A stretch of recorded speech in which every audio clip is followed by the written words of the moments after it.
Hello, good morning सगळ्यांना। तर आज आम्ही आईला घेऊन हॉस्पिटलमध्ये गेलो होतो।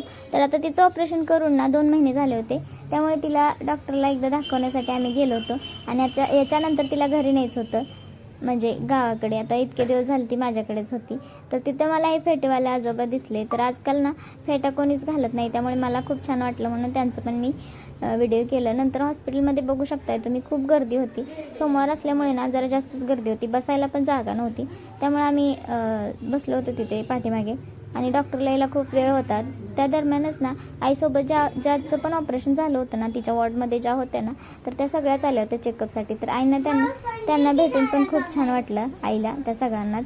आणि नंतर मग आम्ही घरी येताना ना आईस्क्रीम घेऊन आलो होतो। तर खुशीला पण आईस्क्रीम खूप खायचं होतं, तिला आम्ही चिकू म्हणतो, कधी कधी खुशी म्हणतो।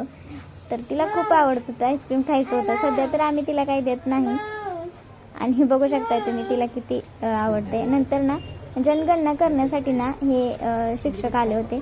तर इथल्याच जवळच्या शाळेचे ते शिक्षक होते, आणि ते माहिती घेत होते। तर खरं तर जनगणना करणाऱ्यांचा ना खूप आपल्याला रिस्पेक्ट केलं पाहिजे असं मला तर वाटतं, कारण ते उन्हातान्हात ना जनगणना करत असतात, म्हणजे त्यांना पाणी वगैरे विचारलं पाहिजे।